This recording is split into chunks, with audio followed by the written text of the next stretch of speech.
Welcome to the 2023 Road Warrior Recognition Awards. Today we have Nathan Mason, who is the Interim Sterile Processing Manager at Phoebe Putney Memorial Hospital in Albany, Georgia. Welcome, Nathan. Thank you. Good to be here. So way back when I was just a sterile processing tech, I had worked for a company I worked for a hospital that was outsourced in Denver. And so the company that held the contract there, the contract was coming to an end, and I had kind of a decision to either stay on site at the hospital or go travel with the company I had worked for. And so we had a lot of interim folks in there at the time, and I had kind of talked to them and just sort of gotten some insight into the travel lifestyle. And it was young, seemed like a good thing to do, good opportunity, and so started in that realm. And that was about 8 years ago, and I have no plans on stopping. So.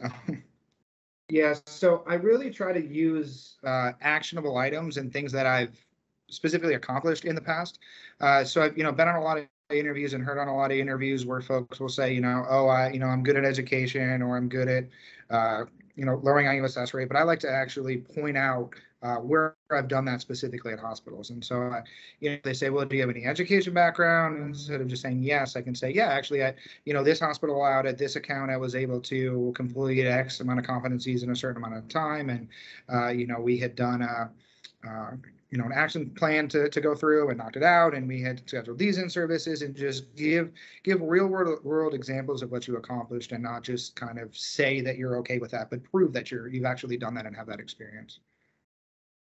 So I ask about the reporting structure and kind of how that works throughout the department. So not even just who I'm reporting to, but who would be reporting up to me, and how, if they have team leads, if they have supervisors, if they have educators, just kind of how that is laid out, so that I understand the support system that I've got below me, and I understand the support system that I've got kind of around me. And so that's a big one, to really see what I'm getting into. Yeah, so now you mentioned trust is huge with them. So a lot of times, I'll come into an apartment and I'll do my own assessment of things, right? I'll kind of identify things that I know need to be fixed based on regulation or just apartment efficiency. But I also like to ask around and see what is bothering other people. What are some of those kind of, low hanging fruit or other things that really kind of get under the tech skin that you can identify and fix right away? Because if you start working on things that they care about and follow through on that and start removing some of their barriers, you're going to build that trust very, very quickly with them. So it's, it doesn't have to be something huge. It doesn't have to be, moving the world. But if, maybe someone's been complaining about the position of a rack, and it's just unorganized, and it's just, a pain in their neck having to do it. We'll go in and get that thing organized, get it taken care of. They're going to be on your side for the rest of that account, because you went out and you did something that was meaningful to them, and not just meaningful to the department, or meaningful to me, or leadership or anything. And so that's kind of how I've been able to get that buy-in and alleviate some of those fears and get people sort of on board with you. And the more they trust you, the more they're bought into things, the easier it is to accomplish and move forward what you really want to get done. Yeah, so we don't, directly affect kind of case scheduling or pulling new surgeons in, but some of the things that we can really look at is just efficiency of process within our own department. And so maybe not necessarily bringing more revenue in, but reducing cost, because we're not really a revenue generating department. We were definitely, have a lot of cost associated with us, with instruments and labor and that. So I like to utilize the tracking system that they have. And if they don't have a tracking system, looking into implementing that, but just utilizing that to be more efficient and to drive the process. A lot of places I get into, they have a tracking system, but it's really not or they're not utilizing it as to the best of their ability. And so they're losing a lot of power. They're losing a lot of extra labor, kind of headaches, a lot of running around, when they could really utilize that system to alleviate a lot of those issues and those stresses and those concerns. And that allows them to focus more on what they do best, processing sets. And the more sets we can get done with, the less staff, the less distraction we have, the more efficient and the less waste that we will generate as a department. And so then we won't, be as costly to the rest of the hospital. Perfect. And when you say track, is there like a specific type of system that you like, or you just mean just generally just tracking instruments? Yeah, so there's a couple of, there's various instrument tracking systems that are out there, all with kind of their pros and cons. But it's a digital system where you series of scanning and you put in all of your paperwork and records and count sheets and utilizing your inventory or keeping track of that. And so it's a digital system. A lot of before these were kind of invented, a lot of it was just paper. So people would write down where stuff lived. They'd write down what they were running in loads. They'd write down what they were accomplishing, but going towards a digital system where you can do scanning and you can do that, there's a lot of things that you can reduce, or a lot of that extra work you can reduce just by utilizing a digital system.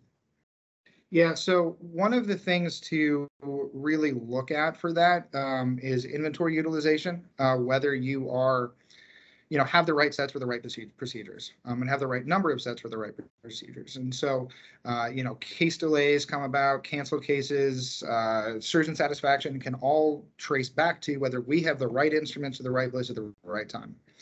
And no one wants to have their day have a case delayed, and now a surgeon's running late, and now he's upset, and now he's not giving the proper care to folks, or he's trying to rush. And so, really looking at what sets we have, what is in those trays, and removing stuff if we need to, adding stuff if we need to, building new sets if we need to, and just making sure that we really have what is in line with what the provider is expecting. So we can have a pretty significant impact on first case on time starts. So if we have sets that are not sterilized from the previous day, if we have cases that are picked incorrectly, if we have supplies that are missing, all of those are going to contribute to case delays. There's a lot of stuff that's going on in rooms when they're trying to get things open, and the last thing they want to worry about is whether they have the instruments and the supplies to get their cases started. So we will implement, or generally one thing to help implementing that is doing case card audits. So after we pick the cases, we will have somebody go back through and just verify that everything on there is accurate. That, if they've asked for a major general set, we've got a major general set. If they need a basic pack, we've got a basic pack on there. And that the integrity, or the sterile integrity of those packages, is still maintained. So they'll double check that the locks are still on there. They'll double check filters are still on there. There's no holes in things, because all of those things are really only found out or really only looked at when they're about to open something. And if that's when we're finding it, it's already too late. We've already had some delay. Whether it's a 5-minute delay where they've got to call down to SPD and have us send something else, or it's an hour delay because we have something that's not sterile and we've got to run it, we've got to do IUSS, we've got to find something else out. So really ensuring that the case cards that we've picked are accurate and utilizing an audit process, a quality assurance process to guarantee that is something that we can do to really cut down on our delays or our part in reducing on-time starts, or increasing cases to start on time. Yeah, so if we don't have specific items sterile for a case, our sterilizers take X amount of time to sterilize something. It's about an hour, and then you've got to pull it out and it's got to cool down. So it could take 2-3 hours to get something sterile. Most surgeons aren't going to wait that long. So if they're going to go start a case and we don't have what they need, there really is no fast way to get that other than IUSS. And IUSS is a process that's really only looked at in emergency procedures. I know some hospitals have to utilize it just because of the structure that they're there. And generally, there's a pretty big push to reduce that. There's a lot of interdepartmental meetings and work groups and things trying to reduce the IUSS rate. So that's not a real viable option or way to overcome that. But there's definitely things. If we have issues with the sets, so let's say they open a tray and there's no integrators, or there's some package integrity issues where the set's not sterile, all of that can cause significant case delays just because of the time required in order to re-sterilize something if it was done incorrectly. And just from my knowledge, IUSS, is that like a different way of sterilizing that's faster? Yeah, so it's immediate use team sterilization. It's where it's ran generally up in the OR, up in the cores, right outside from the rooms.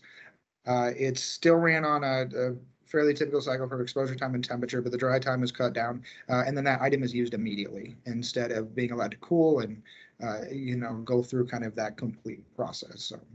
And you're saying that would be used in emergency situations, typically? It should be, yes. So yes, and so there are some very specific situations in which that process is utilized. When you're looking at kind of life and death, you want to get something as sterile as quickly as you possibly can to save that patient. And then, if there are any issues that arise from that, you can deal with those later. So you want to do that. But AORN, AMI, all of those have come out and said, this is a viable process to get things sterile, but it should only be reserved for the most dire of circumstances. And turning things over because of inventory concerns or having to adapt because of issues, those aren't a good application, or those really aren't an acceptable application of that use. And so they'll come in and when they do audits or when they do walkthroughs, if they notice that rate's high, a lot of what they look at is are you working on reducing that? So they understand totally that some places have built a system in which that is a requirement in order to do procedures. But as long as you're looking at reducing that and doing some kind of root cause analysis and getting that down, they're all right with that. But there is, again, there is some very specific cases in which that is acceptable. Yeah, so I really, I try to build a very strong relationship with them. We had mentioned trust earlier. I think that's huge. You can't mentor somebody who doesn't trust you because they're not going to, believe you, and they're not going to believe in you. And so you've got to, they've got to believe in you as much as you believe in them in order for things to work. So building that trust, having routine kind of meetings and schedules and things with them, creating an action plan on things that you want to go through and sticking to it, and then trying to just being by their side for a lot of it. And then working on slowly transitioning away and from out of there, kind of based on a timeline that both of you guys agree to. And then having routine meetings, having routine one-on-ones where you can kind of sit and hash out, say what's working, what's not working, what do we need extra, focus on, and what are you killing it with? Having those meetings, not just focusing on the negative, not just focusing on kind of what they're lacking, but bringing attention to things that they do well, and recognizing, hey, you're very, very strong in this area. You may want to utilize that or lean on that skill a little bit more, here or there, because, you may have a deficiency in another area and you can use that skill to kind of help cover that. And so, again, not just, looking at, what can we do to be better, but what are we doing well right now? Thank you so much for joining us, Nathan. It was a pleasure to talk with you. Yeah, you as well. Thank you for having me.